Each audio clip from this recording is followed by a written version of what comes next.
Bumuo na ang PNP ng Special Investigation Task Group kaugnay sa pananambang sa NAIA kahapon. Iniutos na rin ng palasyo ang pagtugi sa gunman na pinaniniwala ang isang professional assassin. Narito ang aking report. Nakadapa at hindi na gumagalaw ang lalaking ito nang makuna ng amateur video. Ilang sandali lang matapos ang pamamaril sa labas lang ng bantay saradong NAIA Terminal 3 alas 11:15 ng umaga nitong Biyernes. Sa kuha, hindi masiguro kung sino ang lalaki o kung isa siya sa 4 na patay. Ang tiyak, nasawi sa pamamaril ang mayor ng Labangan, Zamboanga del Sur na si Ukol Talumpa na galing sa Zamboanga City at sinasabing target ng pamamaril. Patay din ang asawa at pamangkin ng alkalde. Gayon din ang isang sanggol na 18 buwang gulang na hindi kasama at nadamay lang. Kung gusto nilang pumatay, sana hindi yung madamay sila na ibang tao. May mga bata pa, wala namang kasalanan yun. Sa hiwalay na video naman, makikitang buhat-buhat ang isang sugatang bata. Nung nakita ko may bata, may dugo ng bata, yun na, tumawid na ako. Oo, sabiga pa nga yung naka-uniforme, dapa muna kuya, dapa kayo, malis na yung nagbaril. 5 lahat ang sugatan, kabilang ang 2 kaanak ng nasawing sanggol. Pero hindi yan nakuna ng nag-iisang CCTV sa arrival area na di raw gumagana. Wala. For the record, wala.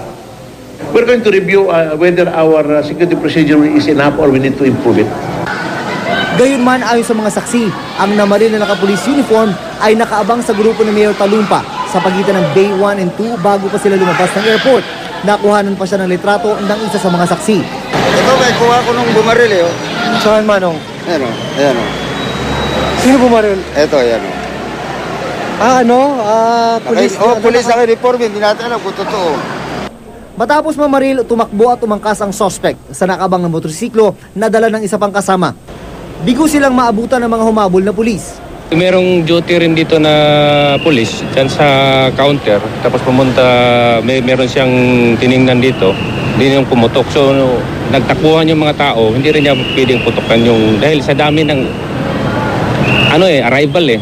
Wala rin nakapagpuputok sa mga suspect kahit mga bodyguard ni Mayor Talumpa na hindi pa nakukuha ang mga isinuko nilang baril nang lumapag sa Terminal 3. 17 basyon ng 45 caliber pistol at magasin ng baril din ang narecover sa crime scene. Ang gunman, hinihinalang isang professional assassin. Ang nakita natin is mga slugs ng caliber 45 at saka shells.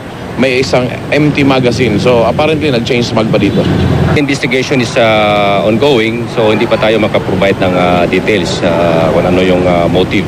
Ang nakikita natin na si Mayor yung target. Tapos yung iba, tinamaan lang sa ng stray bullet.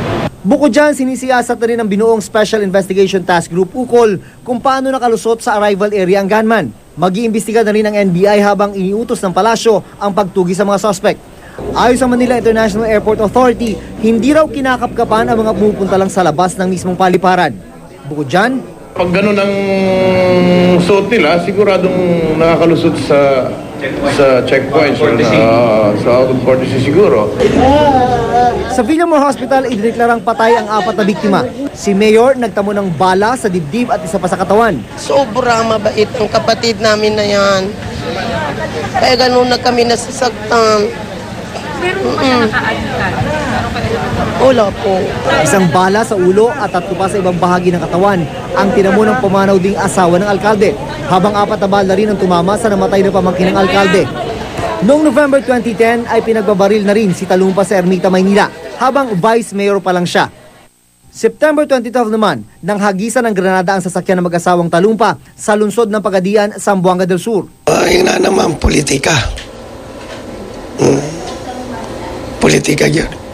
Ang sagol namang nadamay lang na si Phil Thomas, napuruan sa ulo kaya namatay. Ang kanyang ina at iba pang kaanak na kabilang sa 5 sugatan, stable na matapos dalhin sa East Avenue Medical Center. Kasi malayo ka mami, kaya akala ko libintador.